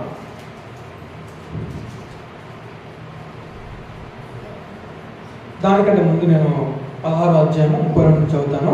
ఇదిగో మీలో ప్రతి వాడును ఎవరింటికి వాడు చెదిరిపోయిన ఒంటరిగా విడిచిపెట్టును. గడియ వచ్చే ఉన్నది. అయితే తండ్రి నాతో ఉన్నాడని గనుక నేను ఒంటరి వాడను కాను. 33 చూడండి, 33 చూడండి, 16:33 ఏమంటాడు? నా యందు మీకు సమాధానం కలుగునట్లు ఈ మాటలు మీతో చెప్పుచున్నాను. లోకంలో మీకు శ్రమ కలుగును, అయినా ధైర్యము తెచ్చుకోండి, నేను లోకమును జయించి ఉన్నానని శిష్యులను బలపరుస్తున్నాడు యేసుక్రీస్తు ప్రభువారు. లోకంలో మీకు ఏం కలుగును? శ్రమ కలుగును, అయినా ధైర్యము తెచ్చుకోండి, నేను లోకమును జయించి ఉన్నాను. ఈ మాట గుర్తుపెట్టుకోవాలి. లోకంలో మనకు శ్రమ కలుగుతుంది, అయినా మనం ఏం తెచ్చుకోవాలంట? ధైర్యము తెచ్చుకోవాలి. ఎందుకంటే క్రీస్తు లోకమును జయించాడు కాబట్టి మనం కూడా జయిస్తాం. దాని తర్వాత కిందికి వచ్చిన తర్వాత 17వ అధ్యాయంలో చూస్తే యేసు ఈ మాటలు చెప్పి ఆకాశం వైపు కనులెత్తి ఇట్లాంటి తండ్రి నా గడియ వచ్చి ఉన్నది, నీ కుమారుడు నేను మహిమపరచట్లు నీ కుమారుని మహిమ పరచుము. ఇంకా మన కింద చూసుకుంటే 4వ వచనము, చెవిటకు నీవు నాకు ఇచ్చిన నీ పని నేను సంపూర్ణంగా నెరవేర్చి భూమి మీద నేను మహిమపరిచితిని. ఇంకా మన కింద చూసుకుంటే 9వ వచనము, నేను వారి కొరకు ప్రార్థన చేయించున్నాను. ఎవరి కొరకు? శిష్యుల కొరకు ప్రార్థన చేస్తున్నాడు యేసుక్రీస్తు ప్రభువారు. ఎందుకంటే చూడండి, లోకము కొరకు ప్రార్థన చేయటం లేదు, నీవు నాకు అనుగ్రహించి ఉన్న వారు నీ వారైనందున వారి కొరకు నేను ప్రార్థన చేస్తున్నాను. యేసుక్రీస్తు ప్రభువారు ఎవరి కొరకు ప్రార్థన చేస్తున్నాడు? శిష్యుల కొరకు. రైట్, ఇక్కడికి వద్దాం. 2 days టైం ఉంది కదా, మనం ఏం చేస్తాం ప్రార్థన అప్పుడు? మన ఫ్యామిలీ కొరకు మనం ఏమని ప్రార్థన చేస్తాం? తండ్రి నేనైతే మీ వద్దకు వస్తున్నాను, వీరిని మీరు ఏం చేయండి? కాపాడండి. అంతేనా? మనం ఇంకేమైనా ప్రార్థన చేస్తామా? ఉన్నవారి కొరకు మనం ఏమని ప్రార్థన చేస్తాము? ఏమని? వీరిని మీ యొక్క కృపలో మీ కాపుదలకు ఏం చేయండి? భద్రపరచండి అని మనము ప్రార్థన చేస్తాం. ఇక్కడ మనం చూసుకుంటే నెక్స్ట్ 11వ వచనం చదివితే, నేను ఇక్కడ లోకంలో ఉండను. అంతేనా? మన 2 days టైం అంటే మనం ఏమని ప్రార్థన చేస్తాం? నేను ఇక్కడ లోకంలో ఉండను. చేద్దాం, అట్లే ప్రార్థన మనం కూడా. కానీ వీరు లోకంలో ఉన్నారు. అవునా? వీరు మాత్రం లోకంలో ఉన్నారు. నేను ఈ వద్దకు వచ్చుతున్నాను, ఎందుకంటే నాకు టైం ఇచ్చావు కదా, నేను ఈ వద్దకు వస్తున్నాను. పరిశుద్ధమైన తండ్రి, మనము ఏకమై ఉన్నలాగున వారు ఏకమై ఉన్నట్లు నీవు నాకు అనుగ్రహించి నీ నామమందు వారిని కాపాడుము. నేను చనిపోతే ఎక్కడికి వెళ్తాను? తండ్రి వద్దకు. అప్పుడు తండ్రిని ఏమవుతాము? ఏకమై ఉంటాము. సో మనం ఏకమై ఉండలాగున వీరు కూడా ఏకమై ఉండలాగున అనేసి దేవుడు ప్రభు ఏం చేస్తున్నాడు? వీరి కొరకు, శిష్యుల కొరకు ప్రార్థన చేస్తున్నాడు. నేను 13 చదువుతాను. నేను వారి వద్ద ఉండగా నీవు నాకు అనుగ్రహించిన వారిని నీ నామమందు కాపాడితిని. ఇప్పుడు నేనేం చెప్పాలి? తండ్రి నీవు నాకు అప్పగించే వీరందరూ నీ నామంలో నేను వీరిని కాపాడితిని. నా టైం అయితే అయిపోయింది. నెక్స్ట్ చూసుకుంటే మనం పైన చూసుకుంటే నేను వారిని భద్రపరిచితిని గనుక లేఖనం నెరవేరినట్లు నాశన పుత్రుడు తప్ప వారిలో మరి ఎవడునో నశింపలేదు. అవునా కదా? అదేవిధంగా మనం చూసుకుంటే 14 చూస్తే, వారికి నీ వాక్యం ఇచ్చి ఉన్నాను, నేను లోక సంబంధిని కానట్టు వారు లోక సంబంధులు కారు గనక లోకము వారిని ద్వేషించు. యేసుక్రీస్తు ప్రభువారు శిష్యుల నిమిత్తమై ఎవరికి ప్రార్థన చేస్తున్నాడు? తండ్రికి మొరపెడతా ఉన్నాడు. ఈనాడు ఆయన మన కొరకు ఏం చేసి తండ్రి వద్ద విజ్ఞాపన చేస్తా ఉన్నాడు. ఆయన ఒక మాదిరిగా ఒక సేవకునికి ఒక మాదిరిగా ఆయన మన కొరకు తండ్రి వద్ద విజ్ఞాపన చేస్తా ఉన్నాడు. నీవు 15 అవుతున్నాడు, నీవు లోకం నుండి వారిని తీసుకొని పొమ్మని నేను ప్రార్థించడం లేదు, కానీ దుష్టుల నుండి వారిని కాపాడమని ప్రార్థిస్తున్నాను. ఏమని ప్రార్థిస్తున్నాడు యేసుక్రీస్తు వారు? వీరిని లోకం నుండి తీసుకొని పొమ్మని నేను చెప్పట్లేదు తండ్రి, కానీ దుష్టుల నుండి వీరిని మీరు ఏం చేయండి? కాపాడండి. దుష్టుల నుండి వీరిని మీరు ఏం చేయండి? కాపాడండి. 16, నేను లోక సంబంధిని కానట్టు వారు లోక సంబంధులు కారు, సత్యమందు వారిని ప్రతిష్ఠ చెయ్యము, నీ వాక్యమే సత్యము. ఎక్కడ వారిని ప్రతిష్ఠ చేయమంటున్నాడు యేసుక్రీస్తు వారు? సత్యమునందు వారిని ఏం చేయమంటున్నాడు? ప్రతిష్ఠత చేయమంటున్నాడు. దేవుని వాక్యమే సత్యము, ఆయన వాక్యమే. మనం అందరం కూడా ఎక్కడ స్థిరులు అవ్వాలంటే దేవుని వాక్యం అందు మనం ఏమవ్వాలి? స్థిరంగా ప్రతిష్ఠత మనం ఏం చేయాలి? చేయబడాలి. దేవుని వాక్యంలో మనకి ఏముండాలి? స్థిరత్వం అనేది మనకు ఉండాలి. దేవుని వాక్యము అది సత్యం అని మనకి ఎప్పుడు తెలియదు, దాన్ని చదువుతున్నా మనకి ఏమవుతుంది? సత్యం అని బయలు. ఇదే సత్యం, ఈ లోకంలో ఇంకేది కూడా సత్యము లేదు. ఉందంటారా? దేవుని వాక్యమే. దేవుని మాట కన్నా సత్యం ఇంకేమైనా ఉంటుందా? ఇంకోటి ఉంటుంది. సో ఈ వాక్యం ముందు వారిని ఏం చేయమంటాడు? ప్రతిష్ఠత చేయమంటా ఉన్నాడు. ఏం చేయమంటాడు? వాక్యం ముందు వారిని. చూడండి, కాసేపు అయితే వీళ్ళందరూ ఎగిరిపోతారు. మళ్ళా కాసేపు అయితే వీళ్ళందరూ కూడా ఎగిరిపోతారు. తెలుసు యేసుక్రీస్తు వారికి అది తెలుసు. అయినా కూడా ఏం చేస్తున్నాడు వారి కొరకు? ఎందుకంటే వారు లోకంలో ఉన్నారు. ప్రార్థన అనేది చాలా ముఖ్యం. తండ్రి కాపుదల, దేవుడి కాపుదల ముఖ్యం. ప్రార్థన లేకపోతే పిచ్చ పనులు కొడతాయి దయ్యాలు. అవునా కదా? ప్రార్థన లేకపోతే పిచ్చ పనులు కొడతారు. మనం చూసాం కదా, కొంతమంది మేము కూడా చేస్తాం అనేసి ఏం చేశారు? దయ్యాలను వెళ్ళగొడతాం అనేసి ఏం చేశారు? వాళ్ళు పోయారు, బట్టలు కూడా తీసి మరి కొట్టినాడు. ప్రార్థన లేకపోతే జయించలేం. ప్రార్థన లేకపోతే శోధనను జయించలేం. నేనైనా మీరైనా ప్రార్థన లేకపోతే శోధనను జయించలేం. ప్రార్థన లేకపోతే సమస్యను జయించలేం. ప్రార్థన లేకపోతే లోకమును జయించలేం. ప్రార్థన లేకపోతే లోకాన్ని జయించలేనప్పుడు ఇక ప్రార్థన లేకపోతే మనం పర్వతానికి వెళ్తామా? వెళ్ళలేము. అదే చెప్తా ఉన్నాడు. చూడండి, కుమారుడు దేవుడు శిష్యుల కొరకు మన కొరకు ఆయన ఏం చేస్తున్నాడు? మొరపెడతాం, తండ్రికి మొరపెడతా ఉన్నాడు. ఆయన మాదిరి ఏం చేస్తున్నాడు? ఒక మాదిరి ఆయన చూపిస్తా ఉన్నాడు. అర్థమవుతుంది? ఆయన ఒక మాదిరి ఆయన ఏం చేస్తున్నాడు? చూపిస్తా ఉన్నాడు. అవునా కదా? చివరికి మనం చూసుకుంటే ఇంకా చాలా విషయాలు ఉన్నాయి, కానీ చివరిగా నేను ఒకటి చేస్తాను. మత్తయి సువార్త 26వ అధ్యాయము. చివరిగా మత్తయి సువార్త 26వ అధ్యాయం మనం చూసుకుంటే 26వ అధ్యాయము 30వ వచనం. అంతట వారు ఒలీవ కొండకు వెళ్ళారు. చాలు. చూడండి, ఇక్కడ మనం గమనిస్తే మాథ్యూ చాప్టర్ 26 వర్స్ 30. దీని తర్వాత మనం చూసుకుంటే గవాలో కీర్తన. అప్పట్లో కూడా పాటలు పాడేవారు. యేసుక్రీస్తు గారు కూడా పాటలు. కీర్తన అంటే ఏంటి? పాటలు పాడి ఎక్కడికి వెళ్ళారు వాళ్ళు? ఒలీవ కొండకు వెళ్ళారు. ఆ ఒలీవ కొండలో మనకి ఇంకా దాని తర్వాత మనకి ఏమో అనుకుంటే అక్కడ యేసుక్రీస్తు వీళ్ళు అప్పటికే శిష్యులందరూ కూడా మందులు అయిపోతారు. మత్తులో వాళ్ళు ఏమైపోతారు? మందులు అయిపోతారు. నిద్ర కమ్మేస్తుంది వాళ్ళని. ఏం కమ్మేస్తుంది? నిద్ర కమ్మేస్తుంది. మన ఇంట్లో ఒక కీడు జరగబోయే ముందు నాకు ఇలాంటి ఒక అనుభవం ఉందన్నమాట. కీడు జరగబోయే ముందు మనకు విపరీతమైన ఆకలి, లేకపోతే విపరీతమైన నిద్ర, విపరీతమైన టెన్షన్ ఇలాంటివి జరుగుతూ ఉంటాయి అన్నమాట. మీరు గమనించాలి. అంటే ఒక కీడు మన ఇంట్లో జరగబోతూ ఉన్నప్పుడు ఇలాంటివి మనము అంటే మనకు అర్థం కాదు. కీడు జరిగేంత వరకు మా ఇంట్లో జరిగిన అంటే నా అనుభవం ఏంటంటే నాకు ఆ రోజు విపరీతమైన ఆకలి. లేదంటే విపరీతమైన నిద్ర. ఇక్కడ అదే అవుతుంది, శిష్యులకు ఎన్నట్లయినంత నిద్ర వస్తుంది ఆడ. అంటే మనం చూసుకుంటే ముందు వాక్యాలలో వాళ్ళు కళ్ళు మూసుకపోతా ఉన్నాయంట. యేసు దగ్గరకు ఆయన వచ్చి ఉమ్మారు వచ్చి చెప్తాడు, శోధనలో ప్రవేశించుకున్నట్టు మీరు ఏమైందంటే మెలకువగా ఉండి ప్రార్థన చేయండి. అంటే వాళ్ళకి విపరీతంగా వస్తూ ఉంది, వాళ్ళకి అర్థం అవ్వట్లే. అర్థమైందా? వాళ్ళకి అర్థం అవ్వట్లేదు వాళ్ళకు. కాబట్టి ఎప్పుడైతే మనం డీలా చేస్తామో, ఎప్పుడైతే మనం అలర్ట్గా ఉండమో, సోమర్థనానికి ఎప్పుడైతే మనం వెళ్ళిపోతామో అటాక్ చేస్తాడు అపవాది. ఎప్పుడు మనం ఎందుకంటే అలర్ట్గా మనము ఉండాలి. దాని తర్వాత ఆయన మనం చూస్తే ఇదే ఇక్కడ మత్తయి సువార్తలోని 26లోనే ఉంటుంది. ఆ తోటకు వెళ్ళిన తర్వాత కొలివర్ తోటకు గెస్మా తోటకు వెళ్ళిన తర్వాత ఆయన ప్రారంభించిన తర్వాత ఆయన ఏం చేస్తారంటే మనం ఇక్కడ కూడా చూసుకుంటాం, ఒకసారి చూసుకుందాం అది కూడా. సో అంతలోనే ఇస్కరియోతు యోధ వెళ్ళేది వచ్చేసి ఇక్కడే ఉంది. ముమ్మారు ఆయన ప్రార్థన చేసి మీకు కావాలంటే చదువుకోండి. 26వ అధ్యాయం మత్తయి సువార్త 26వ అధ్యాయంలో మనకు ఉంటుంది అనమాట.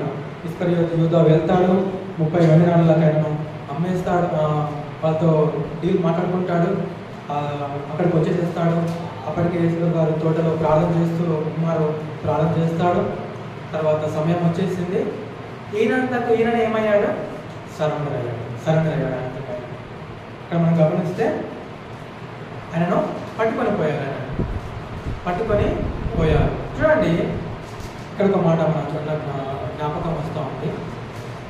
సత్యం ముంగట వెలుగు ముంగట చీకటి నిలబడలేదు. సత్యం ముంగట అసత్యము అది దొంగ దెబ్బ కొడుతుంది. అదే దెబ్బ కొడుతుంది?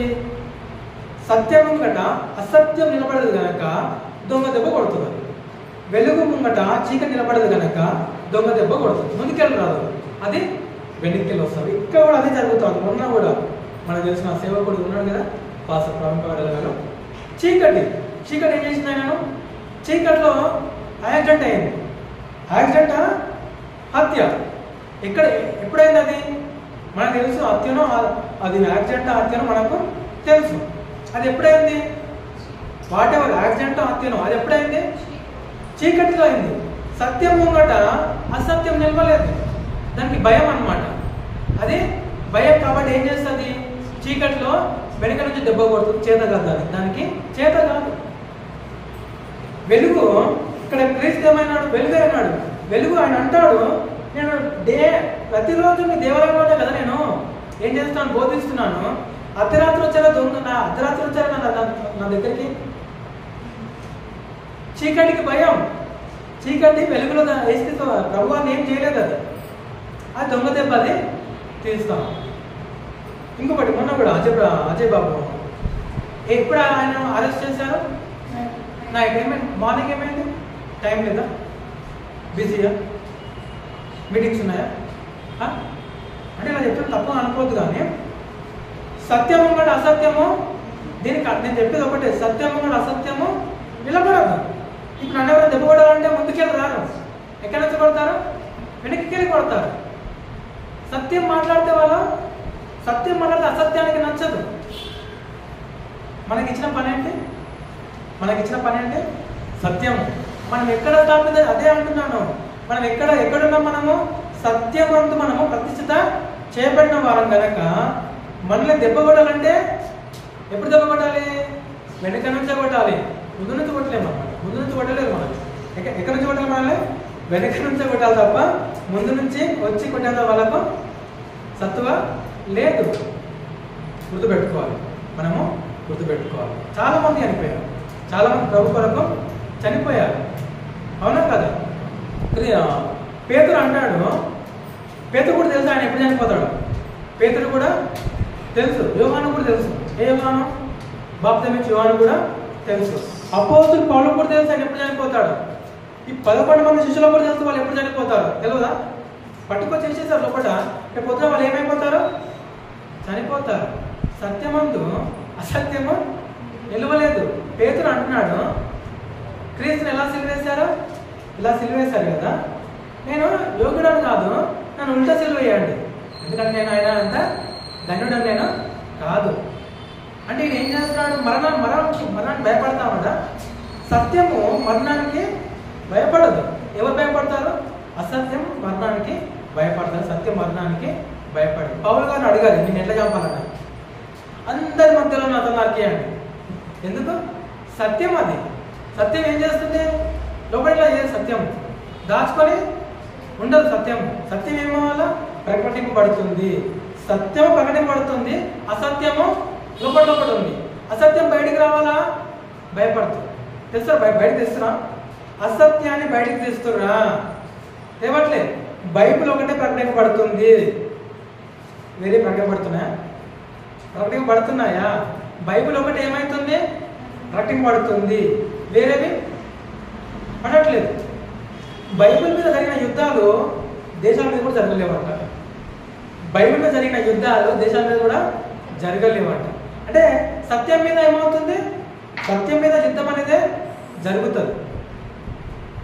ఈ సత్యం వెళ్ళి అసత్యాన్ని బట్టబయలు చేస్తే అసత్యం ఊరుకోదు, దొంగ దెబ్బ పోతుంది. ఇప్పుడు మనం భయపడాలా? చెప్పాలి, మనం భయపడాలా?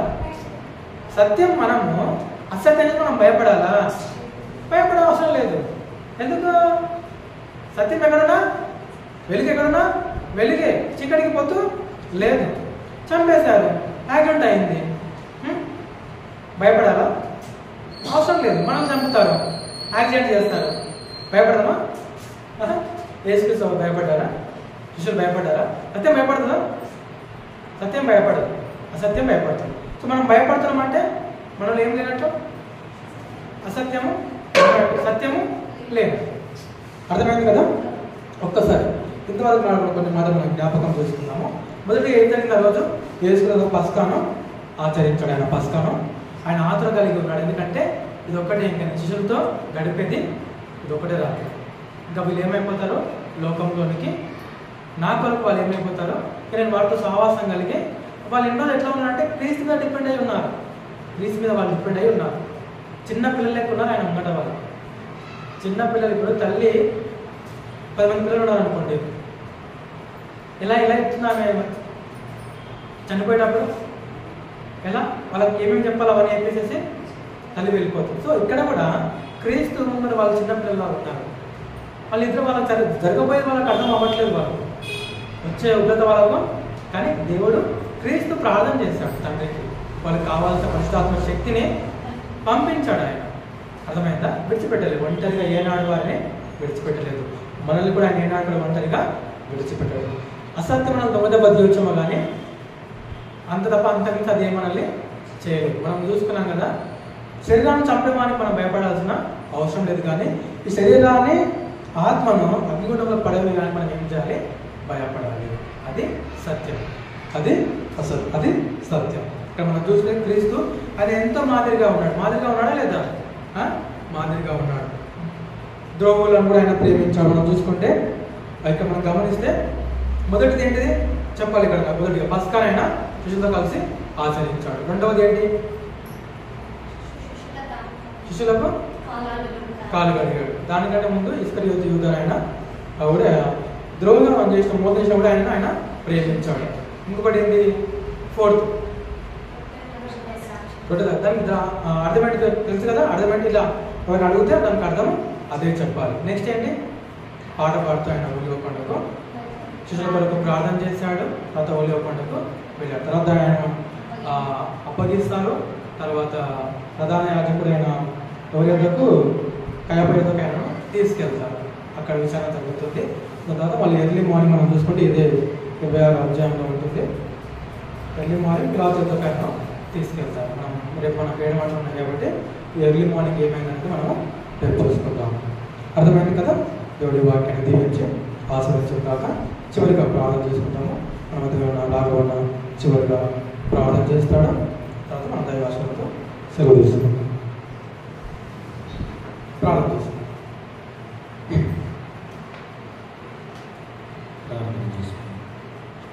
పరిశుద్ధుడా, ప్రేమగల తండ్రి, మహోన్నతుడ, మహోన్నతుడా, మీకే వందనాలు స్తోత్రాలు చెల్లించుకుంటున్నాను. ఈ సమయాన్ని బట్టి, కాలాన్ని బట్టి వందనాలు స్తోత్రాలు చెల్లించుకుంటూ ఉదయకాల సమయం నుంచి కాచి కాపాడి మీరు ఎక్కడికైనా భద్రపరిచి సజీవులకు నుంచి మరొక మనిషి పొడిగించినట్టు స్తోత్రాలు చెల్లించుకుంటున్నాను. ఇదిగో తండ్రి, ఈ రాత్రి కాల సమయంలో ఎంతో చక్కగా నాయన మీ దాసుల్లో ఉండి మీరు వివరించిన విధానం బట్టి వందనాలు స్తోత్రాలు. పరిశుద్ధంగా ప్రేమడండి అవును తండ్రి నాయన యేసయ్య నీ రక్తము నీ శరీరము నాయన ఇదిగో తండ్రి నాయన మాకు ఇచ్చినందుకే వందనాలు తండ్రి. ఇది తీసుకొని నన్ను జ్ఞాపకం చేసుకోమన్న ప్రకారం తండ్రి నాయన ఇదిగో తండ్రి రాత్రి సంవత్సరం జ్ఞాపకం చేసుకుని పార్టీని మీరు చేరుతాను నాయన అనునిత్యము కూడా నేను జ్ఞాపకం చేసుకునే దానికి మాకు దయచేయండి నాయన. మీకే వందనాలు స్తోత్రాలు చెల్లిస్తున్నాం తండ్రి నాయన. రాత్రి కాల సమయం ఈ మందిరంలో ఎంతమంది అయితే ఉన్నారో ప్రతి బిడ్డను పేరు పేరు వస్తే దీవించండి, ఆశీర్వదించండి. ఏ బిడ్డ ఏ అవసరంలో ఉన్నారో తండ్రి నాయన మీరు తీర్చండి తండ్రి నాయన. యేసయ్య తీర్చగల దేవుడు తండ్రి నాయన. ఇదిగో తండ్రి నాయన రేపు జరగవలసిన కార్యక్రమాలన్నీ నాయన క్రమంగాను మర్యాదపూర్వకంగాను జరిగించండి తండ్రి నాయన. స్తోత్రం తండ్రి నాయన. 7 మాటలు ఏ బిడ్డలు చదువుతున్నారో తండ్రి నాయన ప్రతి బిడ్డలో మీ ఆత్మను సంచరింపజేయాలి తండ్రి నాయన. మాట్లాడే మనుషులు కాదు కానీ తండ్రి మీరుండి మాట్లాడండి తండ్రి నాయన. యేసయ్య మీకే వందనాలు స్తోత్రాలు చెల్లిస్తున్నాం తండ్రి నాయన. ఇదిగో ప్రతి బిడ్డకి ధైర్యాన్ని మీరు దయచేయండి నాయన. ప్రతి బిడ్డకి నాయన జ్ఞానాన్ని మీరు దయచేయండి. ప్రతి బిడ్డకి ఆలోచన మీరు దయచేయండి నాయన. అనేక మంది వచ్చి నీ మాటలు పంచుకుంటున్నాం కదా తండ్రి నాయన. వాటిని ఏమి చేయకుండా శ్రవణ పెట్టిన ఆయన జాగ్రత్తగా వాటిని నడుచుకునే భాగ్యాన్ని మీరు దయచేయండి తండ్రి. మీ కృపా మీ కాపుదల మీ అక్కడికి కంచుంచండి తండ్రి నాయన. యేసయ్య మీకే వందనాలు స్తోత్రాలు చెల్లించుకుంటున్నాం తండ్రి నాయన. ఇదిగో తండ్రి రాని బిడ్డను కూడా మీ కృపగా జ్ఞాపకం చేసుకోండి. మీరు ఎంతరాలని మీరు ఎదుగున్నారు కనుక బిడ్డను కూడా దీవించి ఆశ్రయించి మీ కృప దయచేయమని నాయన. ప్రతి బిడ్డను దీవించి ఆశ్రయించి కుటుంబాలను ఆయన ఇదిగో తండ్రి నాయన సంచరించే భాగ్యాన్ని దయచేయమని అవసరాలు అక్కలు మీరు తీర్చమని ముఖ్యంగా మీ దాసుని నిలబెట్టుకుని మీరే మాట్లాడినందుకు మీకే వేలాది వందనాలు స్తోత్రాలు చెల్లించుకుంటున్నాం తండ్రి నాయన. రేపు సిద్ధపడుతున్నాం నాయన మంచి జ్ఞానాన్ని తిరిగి మాకు దయచేయండి తండ్రి. మీ కృప మీ కాపుదల మీ అక్కడికి కంచుంచమని దీవించి ఆశ్రయించి మీ కృప దయచేయమని యేసు పరిశుద్ధ నామములో వేడుకుంటున్నాం తండ్రి. మన తండ్రి అయిన దేవుని ప్రేమ, కుమారుడైన యేసుక్రీస్తు కృప, పరిశుద్ధాత్మ యొక్క సావాసం మన కుటుంబాలకు, సంఘానికి, సంఘ పరిచర్యకు, జరగబోయే కొడుకు అంతటికి వాక్యం పంచుకొని పోతున్న వారందరికీ దైవాత్మ దేవుని సదాకాలం తోడే ఉండి నడిపించిన గాక. ఆమేన్ ఆమేన్ ఆమేన్. అందరికీ వందనాలు. దయచేసి ఒక 40 వందనాలు చెల్లించుకొని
నీదేనా ఫోన్?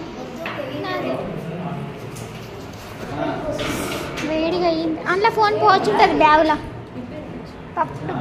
పప్పు ఫోన్ పోవచ్చు. ఇదేమో తల్లే ఏమో అయ్యింది చూడు.